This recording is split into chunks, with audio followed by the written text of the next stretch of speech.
Did you know the Edmonton Grads, a women's basketball team founded in 1915 in Canada's fifth largest city, went undefeated in international competition as their country's representative in 3 tournaments at Olympic Games? Okay, how about something slightly more modern? Did you know Edmonton has produced 2 of the squad among the favourites to take 3x3 women's basketball gold at Paris 2024? Having hosted a number of 3x3 events, and with the WNBA now taking its annual Canadian preseason game to the capital of Alberta just a few days ago, there is no doubt that Edmonton is a women's basketball town. I'm Tom Bassam, and in this episode of the SportsPro podcast, I'm going to be speaking to a couple of key stakeholders in maintaining and expanding Edmonton's reputation as a women's basketball hotbed. Firstly, we hear from Janelle Janis, Executive Director of Business Development and Events with Explore Edmonton, about the city's history with the sport and the role of women's basketball in its future. Then I speak to WNBA Chief Marketing Officer Phil Cook to learn why Edmonton was such an attractive destination for the league. Janelle Janis, welcome to the SportsPro podcast. Thanks so much for having me. Absolute pleasure. We're here to talk about Edmonton, and in particular, Edmonton as a women's basketball destination. Why is it Edmonton's positioning itself in such a way, and what's brought you to this point, I guess? Yeah, I mean, Edmonton has a rich history in the sport of basketball in general, but I think in terms of women's basketball, the foundation in Edmonton was really laid by this team called the Edmonton Grads.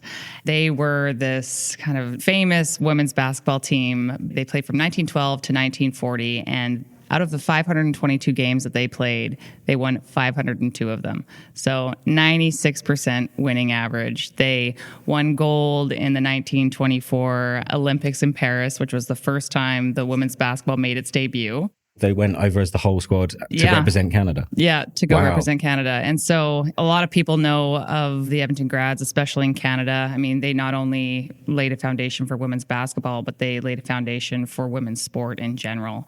And so strong roots of women's basketball in Edmonton. And so that's kind of carried on into today. This year, we hosted the U Sports Women's Championship in basketball. We are hosting a WNBA preseason game in May, which is so exciting, at Rogers Place. I have no doubt that event will sell out because that's just what Edmonton does. And then in the summer, we're hosting the Fiba 3x3 Women's Series again, along with the Fiba 3x3 World Tour. And we're doing our best to make sure that the women shine in that event because they truly are the stars of the show when it comes to 3x3 basketball in Canada. We have the Plouffe sisters, who are homegrown in Edmonton and just a big fan favorite. The FIBA 3x3, sorry, I need to get that pronunciation correct. That's an interesting story. I was in your session yesterday and you were talking about it. You guys pushed for that to be not just a men's event, right? You wanted that to make sure you got the women the stage they deserved. That's right. We were very adamant with FIBA, and they're great partners. I can't say better things about FIBA, but at the end of the day, they were hosting a men's event, and it was really important for Edmonton to ensure that we had a women's component to that event, and not just a component, but an event that was going to be an equal to the men's, or potentially better and bigger, which it actually did turn out to be that way. We pushed for the women's team to have the prime time slot in that event overall, just because we knew that that's what the crowd wanted. With the Plouffe sisters there representing Edmonton on, home soil, it was a sold out crowd, and it was just really a special moment to see the women take the stage during that prime time slot when it's typically reserved for the men. If you could you take me inside that conversation a bit with FIBA? When you go to them and you say, look, listen, guys, we know our local audience. We think this is going to work. Were they resistant to that? Did they push back? Or were they like, do you guys know what you're doing? Obviously, I can't share too many details about how the conversation went exactly, but at the end of the day, FIBA is a great partner, and they trust Edmonton because we're a strong partner of theirs, and we've hosted many FIBA events in the past, and they know just how strong our history is in women's basketball. And so I think being able to demonstrate that time and time again really allowed us to have that open conversation in terms of what was going to work the best in our market. and what was going to drive the most ticket sales at the end of the day. I guess when it comes to hosting events, that's important, isn't it? Being able to know your home market and also be that frank with the people that you're working with. Yeah, it's a massive advantage for any city who knows how to help an international federation sell tickets. We know what works in Edmonton, and women's sports is one of those things. I don't know what it is, but Edmontonians love women's sports, and we've come out in thousands time and time again to not support it, but just to watch great entertainment. In part 2 of this podcast, I'm speaking to Phil Cook from the WNBA. Obviously, you guys are hosting a WNBA preseason. In that conversation, he was quite effusive about the enthusiasm for the game in Edmonton. Take us through the journey of how that came about and what you guys are expecting. We're just really excited to be able to host the second ever WNBA event in Canada. We know it's going to be absolutely, iconic in our Rogers Place venue. And we work really closely with the Oilers Entertainment Group, who operates that venue, and are always working with them to figure out what next event can we host in that venue, because it is such a great space. It really shows off our city well. In partnership and in conversations with them, the WNBA opportunity came about, and we just, pursued it together and did everything we could to make sure that the WNBA knew how successful that event was going to be, because they have two partners that are walking hand in hand with them. And, we're willing to go above and beyond to make sure that their goals are achieved and our goals are achieved as well. Do you guys see this as the start of something, perhaps a more permanent WNBA residency in Edmonton? From a personal standpoint, I would love to see any professional women's sports team in Edmonton. We have a lot of men's professional teams and amateur teams that we're fortunate to be able to see on a regular basis. And I think that the history of women's sports in our city, we are ripe to be a market for a professional women's team at some point. So it is my hope. And if I was a venture capitalist, that's where I would be. That's where I'd be putting my money. Any venture capitalist listening, yeah, exactly. I can pass on the details. You've obviously got the WNBA coming up. You've got the women's 3x3 coming up. What else have you guys got coming up in terms of your hosting, and what's the kind of next story you want to tell, I guess? Yeah, well, right now we're working on revisiting our strategy. One of those pieces is obviously investing more in women's sports and bringing women's sporting events to our city. Obviously, most of those are confidential conversations happening right now, so I can't share anything too exciting, but know that our team is working very hard to ensure that Edmontonians and visitors to Edmonton have many women's events to look forward to watching. In terms of hosting, I feel like this is something that is coming more and more to Canada. Do you feel like there's a lot of attention shifting north of the border as opposed to previously when it comes to professional sports? So it's almost being seen as a bit of an untapped market. Obviously, we don't have the same amount of people as the U.S., but I think when you look at a market like Edmonton, we're one of the most northern metropolises in the world. So we do have to kind of make our own fun. We have to make our own entertainment. And so there's this idea of having these major events in our destination, that I think that's a big reason why people come out in thousands to be part of it. We're not a major mass dense populated area like New York or Toronto where, you might put an event there and it might get lost. When you come and host your event in Edmonton, it takes over our city. And I think that's the part that international federations and rights holders, they feel really special when they're in Edmonton, because they are. You're going to be the focal point. You're going to be what everyone's talking about, the buzz around our city. We also have a team that runs our destination activation. And so they make sure that the hotels have, decor about the event. They make sure all of our stakeholders and the restaurants know that that event is happening. They'll have welcome signs at the airport. They'll make sure to activate the downtown core. And so those are the kind of little touches that Edmonton brings to the table. And it's all about going above and beyond for our partners. It's all about going above and beyond for the event, because, we want it to be a success. Our partners want it to be a success, and it's a partnership at the end of the day. When it comes to that approach, let's kind of go through step by step. A big major rights holder wants to bring an event to Edmonton. How does that go about happening? Talk me through the stages of delivery. I think what Edmonton also prides itself on is we like to consider ourselves a bit of a one-stop shop. When you come to Edmonton, you know who to talk to. You talk to our team at Explore Edmonton, and we bring in all the other partners that you'll need to make sure that the event is a success, whether that's operationally, logistics, transportation. We work with our City of Edmonton colleagues very, very closely because there's always permitting, there's always different things that you need from a municipality. And so we make sure to bring all of the parties together so that you can have those conversations, or the rights holder can have those conversations, and they know exactly who to go to. It's not confusing in Edmonton. We try and be the easiest city in Canada to host an event in. That is something that, we continually talk about is that easy for our partners? And if it's not, then we fix it. Maybe if you could give me like a practical example of that, maybe from either the Fiba events you posted or anything else really where you could say this is how it works. Yeah, I mean, I think when it comes to even just selecting a venue, like for Fiba, for example, we work with the local organizing committee, Due North, who is an exceptional local group that has, again, a rich history of hosting major events in our city. And so they are our partners on the Fiba 3x3 event. And so working really closely with them to figure out what's the best location for this event so that, it draws the most excitement.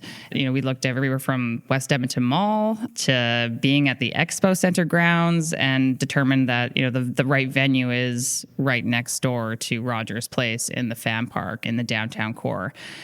So it's venue selection, it's everything that has to do with, like I said, with the city permitting, making sure that the event is secure. Because it's in the downtown core, obviously you're going to have additional security there. There's just a ton of different things that we do in terms of even marketing and activating. And usually you'll have to go to all these different areas to make sure that, you got your marketing covered, or, how do you get in touch with the restaurants, and how do you make sure that the hotels are booked? We're the place where all of those answers lie. We've talked quite a lot about the build-up and planning and pre-event. A big thing, I think, in hosting these days, you hear a lot about legacy. It seems to be a big part of hosting. Let's speak about women's basketball again. What's the legacy stuff you're looking to put in when you're hosting these events, when you're hosting a women's 3x3, a Fiba event, a WNBA preseason? How do you guys plan for that? So in conjunction with the Fiba 3x3 World Tour and the Women's Series, we've also attached a mass participation event called Hoop City. The idea of that is to try and make Edmonton the 3x3 home in Canada. And we have a great ambassador, Paul Sir, who is just a local legend when it comes to basketball in Edmonton. And he's a big part of bringing the FIBA 3x3 World Tour to Edmonton and the Women's Series as well. So having this culture of basketball in Edmonton, it's not just about professional basketball. It's also about making sure that kids get involved in it and they have access to it. So being able to have this mass participation event alongside this FIBA 3x3 event, kids are playing on a court that's maybe, 100 meters away from where the professionals are playing. That's a very cool concept, and it makes it easy. 3x3 is a pickup game. Like, you can play it anywhere. And so I think there's a lot we can do in terms of increased participation, and a big part of it is access. One piece I will touch on that the City of Edmonton did a phenomenal job on is after school, we have community rec centers that kids go to, and they play pickup basketball. And what they noticed was that a lot of the girls were just sitting on the side. They weren't actually playing. It was all boys on the courts. And so they reserved courts specifically for the girls to be able to play. And obviously what happened is girls started to play basketball because we removed that barrier for them. And that's, as Explore Edmonton, as a destination, hosting these major events, at the end of the day, you want to make sure that your community is benefiting from them. And so we make sure that we try and do that on every event that we bring to the city. So hopefully we're looking at 5 to 10 years' time, WNBA team in Edmonton, which is mostly filled with local girls who came up from the legacy events of the FIBA 3x3. It sounds like a perfect combination. I mean, wouldn't that be something? Yeah. One kind of final area I'd like to touch on before we wrap up is a key pillar, I think, of hosting these days, and that's like the sustainability element. How do you guys ensure that what you're doing and what you're putting on doesn't leave a black mark on the city, isn't causing you problems that are going to be there for 10, 20 years down the line from a human perspective? Yeah, and that's a great point. And I think that's a big obstacle that a lot of cities and a lot of rights holders are facing right now. Just by their very nature, events are not seen as environmentally friendly. You're bringing a mass amount of people into a destination. And so we have a responsibility to make sure that we're leaving the lowest carbon footprint that we can. So we're very fortunate at Explore Edmonton. We have a sustainability team that is dedicated towards doing just that. You know, we have a responsible events program. We work with the international federations, we work with the rights holders, but we take on that work because we know that when you're trying to run an event, you got a million other things to do. And unfortunately, still sustainability, it falls as a lower priority when something else is on fire. That's just the nature of events. And so again, goes back to trying to be the easiest city to do an event in. We take that work off the local organizing committee, off of the rights holder, and take some of that work on so that people can be proud of the event that we're hosting in Edmonton and know that it is the most sustainable event that they'll probably host. That seems like a really nice place to leave it, Janelle. Thank you very much. Thank you so much. Appreciate it. Phil Cook from WNBA, thank you very much for joining us. You are taking preseason games back to Edmonton in Canada again. Why Edmonton? Why Canada? What's the motivating factor for the WNBA in taking games there? Well, we rely quite heavily on our NBA team up in Toronto. They know their marketplace, they know their fan base, and they know their partner base so well. So we rely very heavily on the decisions and recommendations they make. In this case, we had a very successful game in Toronto last year. We had an exhibition game up in Toronto last May, sold out Scotia Arena in downtown Toronto. 19,000 fans bought tickets within a day. We had amazing partners, amazing partner activation. The city embraced, the WNBA coming up for a day of exhibition basketball. That's a great sign. I think it's illustrative of just the anticipation of more basketball, more women's basketball coming into Canada and coming into those markets. So we knew we wanted to anniversary what we did last year.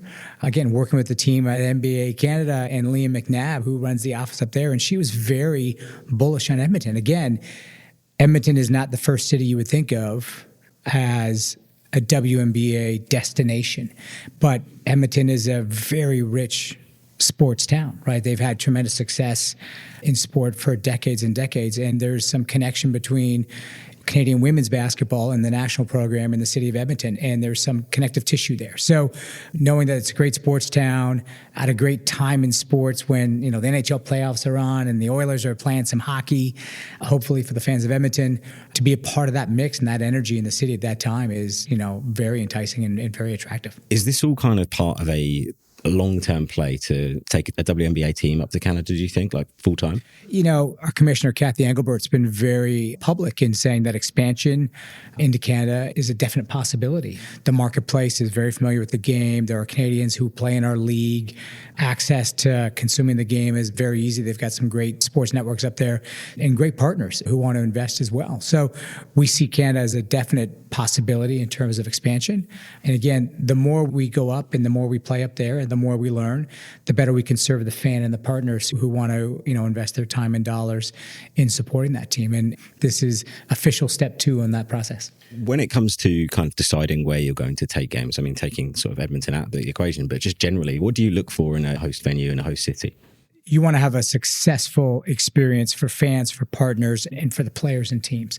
So you look for these destinations that are going to deliver that. And, very simply, go to where basketball is loved and, start there, because the decision starts and ends with the game itself. So we recognize that these are the best athletes in the world playing at the highest level. And so we want to go to a destination where their talents are going to be appreciated. Basketball is becoming this global entity. There is no shortage of destinations we could take WNBA games in season, preseason, and have success in, Europe and Asia. Right now it's Canada.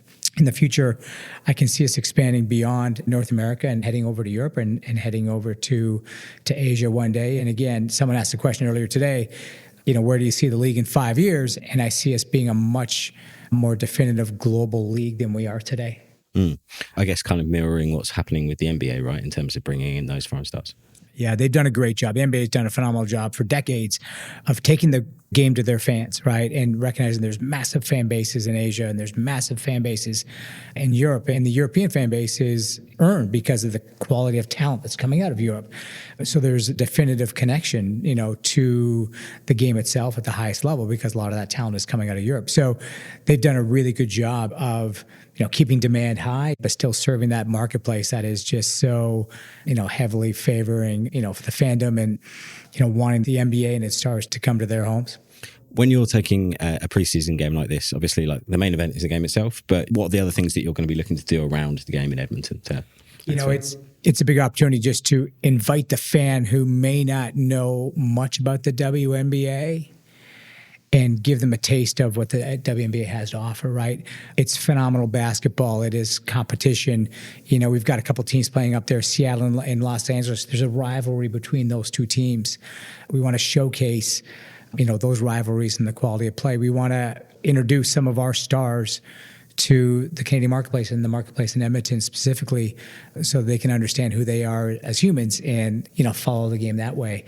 It's a big opportunity for the W. It's a big opportunity for Seattle and Los Angeles to get their brand aware. We've got 12 athletes or 14 athletes on each team who might be there because it is preseason. They may not be down to the final cuts yet. So you have athletes who are going to have an opportunity to get their brand out there as well to, again, a very, very active and intelligent sports fan base. And look, fans of sport are fans of sport. And if you put something enticing in front of them, they're going to connect with it. And we're very bullish on the W doing that. Nice. What does success look like for you guys when you're taking an event like this for preseason, anywhere really? You can get very simple in terms of what are the metrics you're looking for. What was the live attendance? What was the TV viewership across, the country? Was the TV viewership in the local market?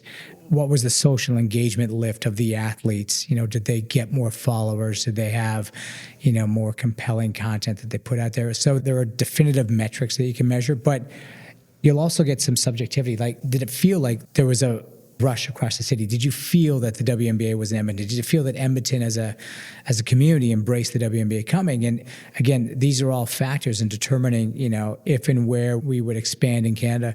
I think this is all learnings. Are the partners happy with the impressions that they received on partnering with us in this game? And that's a big part of it. Can we get the support of brands and companies and broadcasters to see the value of the WNBA playing locally? And these are all measures that will, again, inform us and inform the marketplaces and inform the brands of determining, whether expansion is the right move and when that move might take place.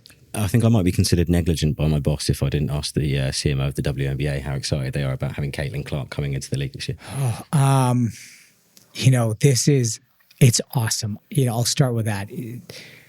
I think Caitlin illustrates the fact that when great basketball is put in front of fans of sport, they'll consume that. They'll recognize and appreciate that. And she's done that for us. She's put all of women's basketball on the map this year. And again, the audiences that she's attracting and the sheer fandom, we get to experience that just in a few weeks, right? Our draft is, less than 4 weeks away. We're anticipating the first pick overall to be Caitlin, but recognize that there's a host of other, incoming rookies who are phenomenally talented, who are really raising the level of play on the court. And I think that's what we're so excited about, is that this is just another generation of talent elevating the quality of play on the court and knowing that that's what's going to help us attract new fans. And for us to take advantage of that is a great opportunity for a marketer, to celebrate that, to promote those athletes, to promote the overall level of play in our game, and to see the level of competition that's going to go up because of Caitlin coming into the game, and everyone else is going to have to step up their game as well. And, the ripple effect of her play and the play of Cameron Brink and Angel Reese, it's going to be massive of what they're going to bring to the league. And again, continue to push the league to be, far and away the best basketball league in the world. Strategically, is there anything that you guys are sort of working on already to plan around that draft selection in the build-up and immediately post? Yeah, we're driving a lot of awareness. We know that people are saying, I want to witness the moment that she gets drafted. So we're making it very easy for fans to follow that trail and understand where, when we've opened up for the first time in many, many years, we have a live audience at draft. We saw the opportunity a year ago, so we identified a location in Brooklyn to host our draft, and there's going to be 1,000 fans. And we sold tickets, and the tickets sold out in 15 minutes. So there's this massive demand to say that you were there when, and that's very encouraging. So again, not everyone gets to go. There's 1,000, fortunate folks who are able to get a ticket. We're hoping there's hundreds of thousands, even 1 million or more people who will watch it on television. And then the real drama begins. What's her impact on the league going to be? And so, we see the network scrambling to make sure that they have Indiana games on their broadcast. We're seeing the other 11 teams not named Indiana figure out ways to package tickets and make sure that fans are aware Indiana's coming into town. Here's an opportunity to watch, the greatest spectacle in women's basketball today, play basketball. And there's anecdotes out there just around season tickets and ticket packages and single game packages that are just flying off the shelves at each one of our 11 teams because they also recognize this incredible opportunity. So we're all pulling for Caitlin and for her success and the success of the entire rookie class. And again, we're very confident it's going to lift the entire league. So it's been a fun ride. Do you see this as a bit of a kind of LeBron moment for the WNBA? I think it's a LeBron moment for the WNBA. I've actually spun it a little differently. I see it as a Tiger Woods entering the PGA Tour moment. And I'll tell you why. Everyone knew LeBron was coming out right out of high school. He wasn't going to go to college. He was going to jump right into the pros. Caitlin had this level of anticipation where she had people debating, should she stay another year because she has the ability to stay another year, or should she come out now? What's in Caitlin's best interest? Where's she going to make the most money? Like there's this debate. And Tiger went through the same thing. Is he going to turn pro immediately? Is he going to go back to Stanford for another year of college? He's already proven himself to be the best amateur golfer of all time. Is it time for him to move on? And I think it's a very parallel. And then once he turned pro, the entire ecosystem of pro golf went through a renaissance, right? Went through an evolution.